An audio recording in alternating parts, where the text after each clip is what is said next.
মজমায় আমরা আসতে পেরেছি, বসতে পেরেছি।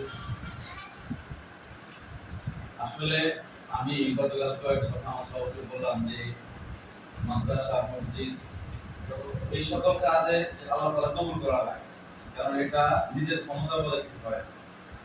আপনি ধরেন, আমি জুমা আলোচনা করে থাকি, এটা হাদিসের মধ্যে স্পষ্ট আছে যে আল্লাহ যদি কাউকে ভালোবাসে তো ওই লোকটার দ্বারা দ্বীনের কাজ নেয়। যদি আল্লাহ তাআলা কাউকে ভালোবাসে ওই লোকটা দ্বারা কি নেয়, দ্বীনের কাজ নেয়, ওই লোকটাকে নেক কাজ করার সুযোগ করে দেয়। এটা হলো আল্লাহ তাআলা যে আমাকে আপনার ভালোবাসার নিদর্শন। তার মানে বুঝতে, যদি আমরা ভালো কাজ করতে পারি, নামাজ পড়তে পারি, দিনী কোনো কাজ করতে পারি, এটা মানে তারা আল্লাহ আমাকে পছন্দ করতেছে। আমি পছন্দ করে একদিন যতটুকুই পারছি, এটা হয়তো আল্লাহ তাআলা আমাকে চাইছেন বা আমাকে পছন্দ করছেন বিধায় আমি আপনি জড়িত হতে পারছি। আমার মতো এই যে বললাম, আমার ক্ষেত্রে বলি নিজে ব্যক্তিগতভাবে, আমি আলেম বা হুজুর হয়েছি বিদায় যে মাদ্রাসা কাজ করতে পারবো, দিনী কাজ করতে পারবো এরকম না। আমাদের সময় আমাদের সাথে একসাথে পড়াশোনা করতে অনেক ছাত্র ছিল, সবাইকে আল্লাহ এই শিক্ষার মধ্যে রাখেন, সবাই পর্যন্ত চাইতেও পারে না, কিন্তু আল্লাহ তাআলা আমাকে এলেম অর্জন করার তৌফিক দিয়েছে, কিন্তু এটা তো একটা আল্লাহ তাআলার দয়া, এখানে কারো কোনো ক্রেডিট নাই। তো বিষয়টা হচ্ছে না, এটা এই জন্য বললাম যে আল্লাহ তাআলা আমাদের কবুল করছেন, আমাদের পছন্দ করছেন। তো এবার একটু কথা বলি, আমরা যে প্রতিষ্ঠানে পড়ছি, প্রতিষ্ঠান নিয়ে একটু সারসংক্ষেপে দুই এক কথা বলি। আগেও বলছিলাম, আমি আগে বলছি, এখানে শুধুমাত্র কমিটি দুই চারজন যারা আছে আমরা আশেপাশে, আমাদের 100 কাছাকাছি ছাত্র রয়েছে, অভিভাবক রয়েছে।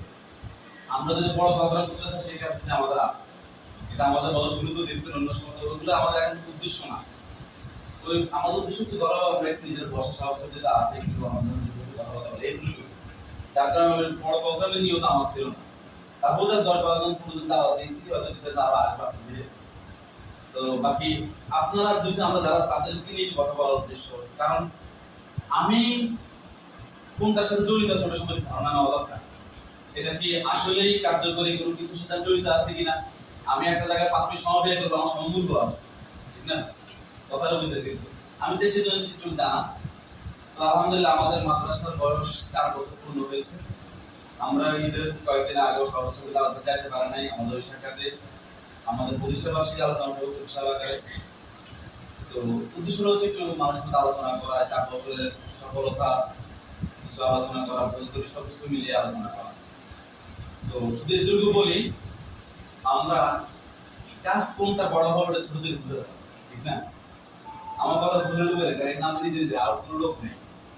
আপনি 10টা ছাড়া উঠছেন, কোনটা বড় হবে এটা ছোট থেকে তাড়াতাড়ি বুঝতে পারবে, যেটা একটু তাড়াতাড়ি বড় হবে এটা বুঝতে যায় কি হবে, বড় হবে তাড়াতাড়ি, সবগুলো বড় হবে, কিন্তু একটা কোনটা দ্রুত বড় হবে এটা শুরু থেকে বোঝা যায়। তো বিষয়টা হচ্ছে আমাদের 4 বছরে আমাদের প্রায় 100 ছাত্রছাত্রী দুই জায়গায়, পার্শ্ববর্তী অন্যান্য প্রতিষ্ঠানে 10-15 বছর বয়স, আমাদের হয়তো আরেকটু বেশি আছে, কমও আছে।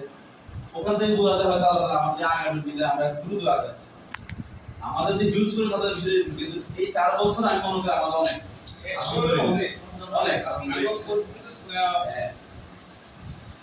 ফাইনালি তো মনে হয় 100 বা 150 গুলো বাইলে আমাদের ওখানে আলহামদুলিল্লাহ এক সাইডে ডিভিশন আমাদের প্রথম শাখা এক সাইডে ডিভিশন করতে, এখানে পুরো সব মিলে 20 পরিজন, ওখানে এক সাইডে 20 পরিজন আলহামদুলিল্লাহ।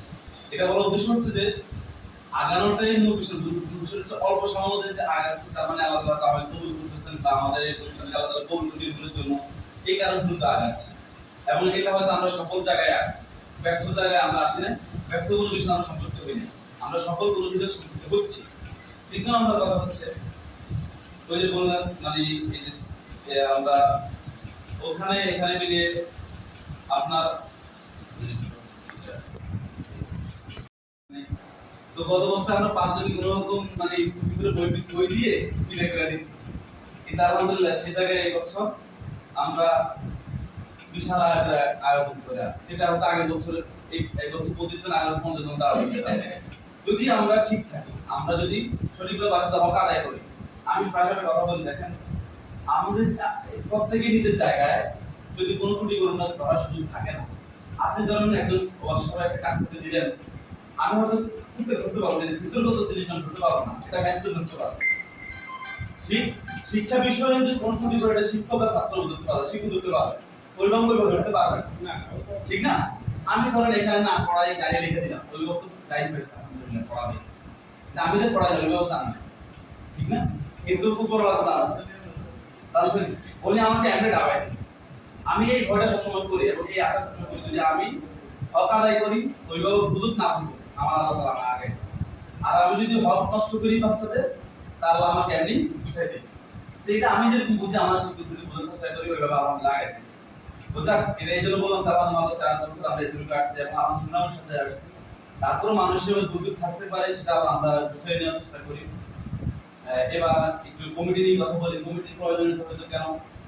কমিটির বিষয়টা হচ্ছে দেখেন এটা তো শিক্ষা প্রতিষ্ঠান, এখানে আমরা সম্মান খারাপ করে বলবো যে আমাদেরকে এটা দিয়ে হচ্ছে শিক্ষাগত বিষয়গুলো হচ্ছে শিক্ষা মন্ত্রণালয় এবং এটা হলো প্রতিষ্ঠান প্রদানের বিষয়।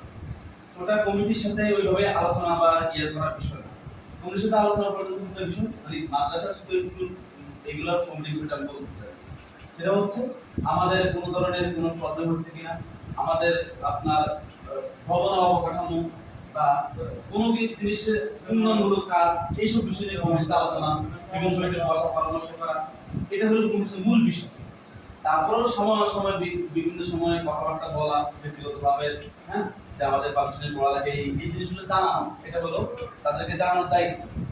কিন্তু মূল কাজ হলো কমিটির কোনটা মানে স্কুল মাদ্রাসা কোনটা আমি যেটা বুঝি বা দেখে আসছি এবং আমরা যদি জানি, হ্যাঁ, সেটা হচ্ছে যে আমরা তদারকি করবো, পাশাপাশি খোঁজখবর নিব, আর আমাদের মূল কাজ হচ্ছে বেসিক উন্নয়ন, হ্যাঁ, মাদ্রাসা প্রতিষ্ঠানের অবকাঠামো বিষয়ে কথাবার্তা বলা, জানা, খোঁজখবর রাখা, সুবিধা অসুবিধা দেখা, এটা হচ্ছে মূল মাদ্রাসা বা স্কুলের কমিটির কাজ। আর প্রতিষ্ঠানে পড়ালেখার বিষয় যে পড়ালেখা কোন ক্লাস খুলতেছে, কোন ক্লাস বন্ধ করতেছে, কোনটা বাড়তেছে, কোন ছাত্র, এটা মূলত সম্পূর্ণভাবে প্রধান শিক্ষক ও শিক্ষকদের বিষয়। তারা মিটিং করছে কোনটা উন্নত উন্নতি আমাদের বুঝতে পারছেন কি মানে এটা হলো মূল বিষয়টা। এই জন্য আপনাদের মনে কষ্ট নিয়ে না যে সব আমরা নিতে পারি না বা আপনার সাথে কথা বলতে পারি না, কারণ ওইরকম বিষয়টা কথা হয় না। বা আমাদের যেহেতু ভাড়া ভবন, ওই ভবন কেন্দ্রিক তেমন একটা বসা কোনো প্রয়োজনীয়তা মাঝে মাঝে পড়ে না, ঠিক আছে কি? এই কারণে ওইভাবে কথাবার্তা হয় না। তারপর আমি সবার মাথা ফোন করি, খোঁজখবর নেওয়ার চেষ্টা করি, আমাদের সাথে যারা বলে সালাম কালাম বিনিময় হয়। তো এই হলো অবস্থা। দ্বিতীয় নম্বর কথা হচ্ছে কার্যক্রমিতা কতটুকু সেটা আমি একটু বলি। সেটা হচ্ছে হয়তো আমাদের নতুন এখানে তো নতুন প্রায় 1 বছর হয়েছে, বা আমাদের কমিটি হয়েছে আরো খুবই নতুন। তো কমিটি নিয়ে বসার মতো মাঝখান দিয়ে কোনো ধরনের প্রোগ্রাম হয় না, এটা বসা হয় না, মানে একইভাবে এমনি তো দাওয়াত দেওয়া হয় বিভিন্ন প্রোগ্রামে, যেটা আমি আমাদের সহসভাপতি দাওয়াত দেই, আমাদের সহসভাপতি মানুষ দাওয়াত দেই, হয়তো আসতে পারে না। কিন্তু তারপরও আমার একটা চাহিদা বলতে যেটা যে আশায় আর কি আমরা ওই করে মানে মূলত কমিটি গঠন করা, সেটা হচ্ছে বড় কোনো আশা, যেমন কিছু চাই অনেক কিছু কখন চাই আমাদের ওখানে থাকা হচ্ছে 4 বছর ধরে বিভিন্ন কমিটি আসছে গেছে, 2 বছর পর আমাদের কমিটি মানে নতুন করে আপডেট করা হয়। তো আলহামদুলিল্লাহ কখনো কোনো বড় চাই শুধু এটুকু ছিল যে আমাদের ঘুরে খোঁজ খবর নিবা, আমাদের সালাম কালাম বা বিভিন্ন করে খোঁজ খবর নিবা, আমাদের সবচেয়ে মানুষের আছে বাচ্চাদের ভিডিও দেখবে। এটা যেহেতু ঘরের পাশে আছে, কিন্তু এই যে সিলেক্ট করছে এই কারণে যে আসলে পাঠকগুলো একটু দেখতে পারে। তা আমি এই অনুরোধটা করবো, যেটা গেছে সামনে আমাদের সভাপতি সব বেশি আসে এই দুটো আশা করতে পারে নাকি ইনশাআল্লাহ, ঠিক না? যে আসলে একটু যদি বাচ্চাদের ক্লাস হয় একটু ঢুকে একটু দেখবে যে কি অবস্থা হচ্ছে, কি করতেছে। বাচ্চাদেরকে আমরা বলতো না আমাদের অভিভাবক করি, হ্যাঁ, বাচ্চারা যদি খুশি হইলো, আমাদের সরাসরি কিন্তু মানুষ সবসময় আসা যাওয়া করে, এটা মানুষ কিন্তু দেখলো আর ভূমিকা এদুরুক আসে, এটা তো বেশি বড় আশা, বেশি বড় আশা। এদুরুক দেখবেন আর তো সুবিধা অসুবিধা সমস্যা সমাধান আপনারা শেয়ার করবো, বিপদ আপদে আপনারা থাকবেন, এটার জন্য তো আপনাদেরকে সাথে রাখা বা আনা, হ্যাঁ, কোনো ধরনের বিপদে পড়লে কোনো ধরনের প্রবলেম হলে এটা জানাবো, সেটা সলভ করার চেষ্টা করা। বাকি মূল যেটা চাওয়া সেটা হচ্ছে একটু খোঁজ খবর নেওয়া, যাতে করে আমরা একটু বল পাই, সাহস পাই যে না আমাদের মাথায় ছায়া আছে। তো এটা ইনশাআল্লাহ সামনে আশা করবো ইনশাআল্লাহ। আর সহজ সবসাদ মানুষদের ইনশাআল্লাহ বিভিন্ন প্রোগ্রামে যদি দাওয়াতে থাকতে পারলেন থাকা, এই দুটো কাজ বেশি বড় কিছু চাওয়া না। আর মাদ্রাসার কথা তো বললাম, আর লাস্ট আমার কথা শেষ, এরপর আপনার দুই একটা কথা বলে আমাদের আজকে এই শেষ। লাস্ট কথা হচ্ছে মূল প্রতিষ্ঠা শিক্ষা প্রতিষ্ঠান মূল হচ্ছে শিক্ষা দীক্ষা, ঠিক না? আমি ভুল বলে বললেন মূল শিক্ষা মূল হলো কি শিক্ষা দীক্ষা, মূল হলো আমার পড়ালেখা, তারপর আমার অন্য কিছু। আমি পড়ালেখা ঠিক রাখা অন্য যা কিছু করলাম আমার কোনো লাভ নেই। আমি ধরুন ভবনকে সাদা তিন তালা বিশাল আগে করলাম, লাভ নেই, আমাদের পড়ালেখা না।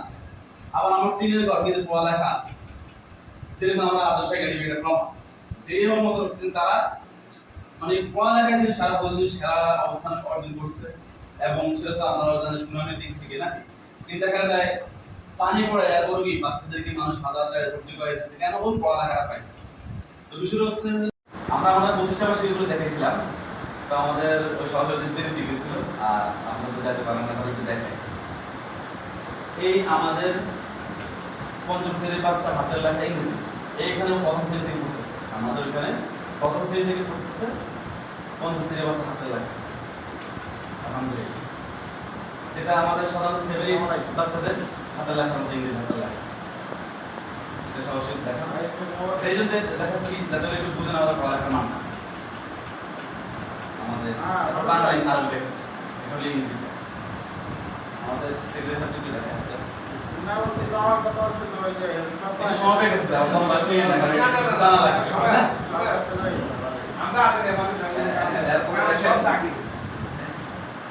এরপরে দেখেন এই যে হচ্ছে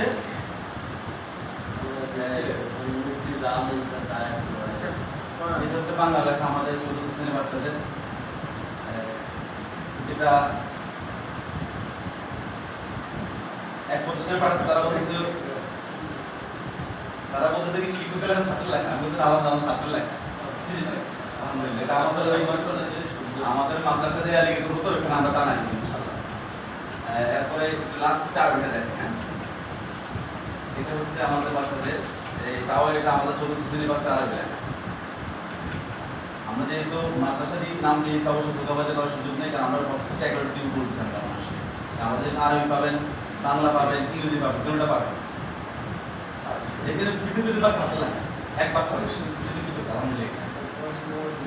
তো স্যার দোয়া করবেন, এটা এই জন্য জানাইলাম যে অভিভাবক হিসেবে ওনার দেখা দায়িত্ব আমাদের চতুর্থ শ্রেণীর বাচ্চা হাতে লাগা, তো এই জানা লাগবে যেহেতু আমরা একটু জানালাম, তো আশা করি ইনশাআল্লাহ আপনারা ভুল জায়গায় সাপোর্ট দিতেছেন, বাংলা আপনারা ঠিক জায়গায় সাপোর্ট দিতেছেন, এই তো এটাই একটু জানানোর জন্য। তাহলে আমাদের পড়ালেখা কোনো মূল আমরা পড়ালেখা ঠিক আছে, অন্য পরবর্তীতে কেউ হয়তো রাগ করবে, কেউ হয়তো খুশি হবে, কেউ হয়তো এটা পড়া এটা আমরা তো অবশ্যই হ্যাঁ, কিন্তু আমাদের মূল হলো পড়ালেখা। তার মধ্যে আমরা পড়ালেখা ঠিক রাখার কারণে আমাদের এক একজন অভিভাবক আমাদের নতুন ছাত্ররা নিয়ে আসে। আর আমাদের সহযোগিতা কথা বলি, আলহামদুলিল্লাহ কালকে আমাদের সহযোগিতা করলাম যে আমাদের এই সফলতা আমরা যে আমাদের এখানেও এই শাখাটা আমাদের এই বছর আমাদের এই মাদ্রাসা কলেজ ভর্তি হয়েছে, অন্য অন্য জায়গা থেকে ওখানে তো অলরেডি অনেক ছাত্র আছে অন্য জায়গা থেকে, প্রত্যেক প্রায় সব গার্জেনের কথা কিন্তু আমার আফসোস থাকে আমরা আরো 2 বছর আগে সন্ধান পাইলাম না কেন, আর 1 বছর আগে আসলাম না কেন। তাই মনে করি এটা আমার সফলতা। যদি একজন গার্জেন এই কথা বলে ভর্তি করবো না, আমি ভর্তি করে বিপদ করছি, তাহলে এটা হলো আমাদের ব্যর্থতা। কিন্তু আলহামদুলিল্লাহ আমাদের উপর উল্টা বলে ভর্তি করার বলতে আরো একটা আগে সন্ধান পাইলাম না কেন, এবং আমাদের পঞ্চায়েত একটা বাচ্চা ভর্তি করার পর বলতেছে তুই অভিভাবক সবাইকে যে ছাত্রদের এখানে আশা করেন তা, কারণ আমরা অভিভাবক সময় আমরা অভিভাবকদের ডাকি, আমরা চিন্তা করি ওদের 1 ঘন্টার সময় অনেক মূল্যবান, বাচ্চাদের কি উপকারিতা কি ক্ষতি লাভ এগুলো আমরা ওনাদের সম্পর্কে মানে এগুলো বলি, কোন কোন কাজগুলো বাচ্চা উপকারিতা হবে, অভিভাবক সবাই কাজগুলো হবে। এবার এটা কিন্তু অভিভাবক সমান, এখানে এটা এখানে বললাম, এখানে কিন্তু অভিভাবক সমান মাদ্রাসা কোনো এগুলো বলার টাইম নাই, ওখানে বলেছেন বাচ্চাদের উপকারিতা ক্ষতি লাভ কোনটা এগুলো নিয়ে আলোচনা করি। তখন উনি বলতে যেহেতু আমরা যখন মাদ্রাসা পড়াইতে কোনো জায়গায় পড়াইতে যদি 15 দিন বাচ্চা পড়ায়, মাত্র 15 দিন ভর্তি হয়েছে, তাহলে 4 বছর কোনো জায়গায় পড়াইছে, অন্য মাদ্রাসা পড়াইছে পাশে একটা মাদ্রাসা। উনি বলতেছে যে আমরা দেখো অভিভাবক সবাই গেলে শুধুমাত্র বিভিন্ন বিশিষ্ট ব্যক্তিদেরকে আনি মাদ্রাসা সুনাম বলায়, বাচ্চাদের উপকারিতা ক্ষতি লাভ এগুলো কিছু বলবো না, কিভাবে উপকার করা যায়, কিভাবে কোনটা ত্রুটি সমাধান করে সামনে আগানো যায়। কিন্তু এখানে আসা পর দেখবেন যে না আলহামদুলিল্লাহ আপনারা অভিভাবক সমাজ যেটা নাম দিচ্ছেন এটাকে মূলত অভিভাবক সভা বলে, যে বাচ্চাদের লাভ একটা বাচ্চা তুলে হতে পারে এটা কিভাবে ব্যবহার পেছানো যায়, এটা হলো মূল অভিভাবক সভার কথাবার্তা জানা। তো বিষয়টা বললাম যে আলহামদুলিল্লাহ আমাদের অভিভাবকরা প্রতি বছর আরো 2 ছাত্র ছাত্র নিয়ে আসে, যার জন্য আমার ছাত্র তাড়াতাড়ি বাড়তেছে, এটা কোনো প্রমাণ এখানেই বললাম।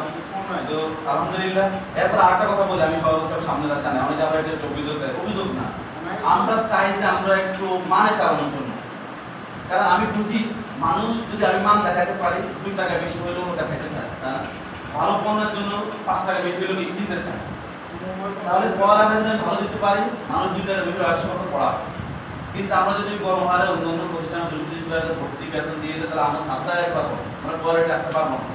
যার কারণে আমি শুরু থেকেই আমরা এখন জানি আমরা বলবো যে আমরা মিরপুর সবথেকে বেশি বেতন ভর্তি আমাদের এখানে বেশি, আমার 2000 টাকা ভর্তি, 700 টাকা বেতন, মাসে 700 টাকা বেতন, প্লেসে দেবো 700 টাকা, ওইসব দিচ্ছি। মানুষ কিন্তু কষ্ট পায়, মানুষ আপনি কিছু না পেলে দিবে, এই বিষয়টা এরকম না। মানুষ তো বোকা না, মানুষ তো অবশ্যই তার টাকাটা ঠিক কোন জায়গায় সেটা ভাববে। তো এটাই জন্য বললাম যে আলহামদুলিল্লাহ এই যে এরপরও এত টাকা বেতন ভর্তি হওয়ার পরেও আমাদের তুলনামূলক যে কোনো চাই তার থেকে বেশি ছাত্র পাচ্ছে। এই জন্য বললাম পড়ালেখা মান ভালো থাকে। আমি যদি 5,000 টাকা ভর্তি বেতন দিই তাও আমার ছাত্র আসবে, আমি ভুল বলতেছি না। এই জন্য মানে আমাদের যোগ্য বলে যে এখানে আমরা বেতন কি বেড়া দেখার উদ্দেশ্য হচ্ছে আমরা কোয়ালিটি রাখতে চাই। ছাত্র কম হোক, আমার শিক্ষা তো বেশি, আমার পড়ালেখা যাতে কোয়ালিটি থাকে, আমার 10-15 ছাত্রের মাথায় একজন শিক্ষক থাকবে, তো 30-40 জন, আমার দেখা যায় ক্লাসে 20 জন পর্যন্ত ছাত্র আছে, ওই কথা 2 শিক্ষক থেকে এক ক্লাসে, যাতে করে আমার একসাথে ছাত্রদের ব্যাকআপ দিতে পারে। কিন্তু আমাদের মধ্যে ছাত্র আমি একজন শিক্ষক দিচ্ছি, আবার 10 জন ছাত্র একজন শিক্ষক দিচ্ছি, 1 ঘন্টা সময় দিচ্ছি, কিন্তু দুজনকে একরকম সময় দিতে পারবে? বুঝতেছেন? 50 জন ছাত্রের জন্য 1 ঘন্টা একজন শিক্ষক, 10 জন ছাত্রের জন্য 1 ঘন্টা একজন শিক্ষক, তো 10 জন ছাত্র বেশি পাচ্ছে। তা আমি ওটাই চাচ্ছি, আমরা ওই বেতন কি বেশি দেওয়ার উদ্দেশ্য হচ্ছে আমরা কোয়ালিটিটা, যেটা আপনাদের প্রমাণ দেখালাম যে আলহামদুলিল্লাহ আমরা কোয়ালিটিটা ধরে রাখতেছি। তো এই জন্যই আমাদেরকে বেতন কি বেশি এরপর আমরা ছাত্র রাখতে পারতেছি না। তা আমাদের ওটার জন্য সমস্যাটা হচ্ছে যে আলহামদুলিল্লাহ আমি চাই তো ওটা নিয়ে কোনো যে 2-1 রাগ করলো যে আমরা ভর্তি করতে পারতেছি না, এটার জন্য কিন্তু আমি মনে করি আমরা কোয়ালিটি ধরতে পারছি, যেটা মানুষের চাহিদা। হ্যাঁ, আর এটা আপনার বেশি হলেও মানুষ ছাত্র দিতে রাজি, এবং সেটা আলহামদুলিল্লাহ প্রমাণ পাইছে। তো সামনে ইনশাআল্লাহ আমরা আমাদের এই কোয়ালিটি থাকবো। তো আপনাদের সাপোর্টে শুধু এতটুকু যে আপনারা কেউ যদি এই কষ্টগুলো করেন বুঝে বলবেন যে আপনারা ভালো জিনিস পাইতে হলে ভালো কিছু খরচ করতে হবে, যেটা আমি প্রমাণ দেখালাম। যদি আমাদের এই মানে আশেপাশে প্রতিষ্ঠানে পান তো আলহামদুলিল্লাহ, কিন্তু মনে হয় না। তো আমরা আমাদের চেষ্টা করতেছি, তো দোয়া করবেন। আর সর্বশেষ সবসময় আপনাদের পাশে চাই। আবার বলছি, আপনারা যে জায়গায় আছেন বা যাদের সাথে এখন জড়িত আছেন, আপনারা ভুল জায়গায় নাই, বরং ভালো জায়গায় আছেন। এই যে বাচ্চারা কোরআন শিখতেছে, এবং শুধু কোরআন না, আপনাকে দেখালাম জেনারেল শিক্ষার পাশাপাশি আমি এই আমার বাচ্চাদের জায়গাটা দেখালাম, এই বাচ্চাদের কোনো জায়গায় আপনার এই গার্লস ক্লাসে এখানে মেয়ের লেখাও আছে, যে মেয়েটাকে লেখা দেখালাম এই তার বাংলা লেখা ঠিক আছে, ইংরেজি লেখা ঠিক আছে, চাইলে এখানে স্কুলে ভর্তি হতে পারবে, কারণ তার লেখাটি পড়া ঠিক আছে। আমরা কিন্তু 3য় শ্রেণী থেকে আমাদের বোর্ডের বই পড়াই, অর্থাৎ যেটা আলিয়া মাদ্রাসার বই ওটা পড়াচ্ছি। এই জন্য আমার নিয়ত আমার পছন্দের বাচ্চাদের এই পরীক্ষা দেওয়া হবে, এবং তাদের আমি এইভাবে বলে দিল যে তাদের একটা বাচ্চা এখান থেকে 2 মাস গেলে পায়, তার সাথে তারা আসবে ঠিক আছে। ওদের লেখা আমার তেলাওয়াতটা দেখলে আপনি অবাক হয়ে যাবেন। আমাদের বাচ্চা নাচরা পড়ে বা শুনতে পড়ে, কিন্তু ও তেলাওয়াত আলহামদুলিল্লাহ নাচরা ইসলাম কথা মনে হবে। তো এই জন্য বললাম এখন আমার বাচ্চা যদি আলিয়া মাদ্রাসা তাও ঠিক পেট, কারণ সে তার লেখা আছে, পড়া আছে। আমার বাচ্চা স্কুলে গেলে তাও ঠিক পেট, কথা কি বুঝতেছে? সব সমস্যা দেখি এটা ছাড়তে, যেটা প্রমাণ হচ্ছে আমাদের ওই শাখাতে, আমাদের সরকারি যে কথা বলে গেছিলেন আপনি খেয়াল করছিলেন না, আমাদের ওই শাখাতে 3-4 জন ছাত্র পুরো ফ্রি আছে। আমরা মানে কম রাখি না, সম্পূর্ণ ফ্রি কিন্তু হয়তো আপনি ফ্রি করে যেতে হবে, না হয়তো ফুল। কম বলতে কি ওইভাবে কম না, যে মানে কম অবশ্যই রাখতে, যেমন যারা 700 টাকা বেতন 500 টাকা দিচ্ছে, 400 টাকা দিচ্ছে, কমে আছে, বাকি 200-100 আমরা রাখি না, ফুললি ফ্রি করে দেয়। যদি কারো বাবা একেবারে অক্ষম থাকে, কারো এবারে দিন থাকে, যেটা আমাদের এখানে 3-4 জন অলরেডি আছে। 3-4 জন কেন, আমাদের এখানে 3-4 জন অনেক বেশি। আমাদের তো সরকারি প্রতিষ্ঠানে সরকারি হেল্প করে, খেয়াল করে আমাদের 4 জন বাচ্চার ঘাটতি মানে আমাদের বছরে 30,000 টাকা, 30-40,000 টাকা আমার বুঝের কথা মাসে, কারণ আমাদের শিক্ষকদের বেতন এই বাচ্চাদের শিক্ষকদের দিতে হয়। তারপর আমরা আমাদের ছাড় দেই, আমি বললাম আমি যেটা বললাম যে আমরা সমাজের বাইরে না, এটা আমাদের মাথায় আছে বিধায় আমরা কি করি ভর্তির সময় ভর্তির সময় আমরা ওইখানে প্রায় 5 জন ছাত্র দিয়েছি ভর্তির সময়, শুধুমাত্র বই টাকা রাখছি, এবং মাসিক বেতনটাও কি রাখি পুরোপুরি ফ্রি। এবং এখানেও অলরেডি মনে হয় 2 জন না 3 জন আছে এই পাশে, এইখানে আমাদের ছাত্রের প্রতিদিন, তার মধ্যে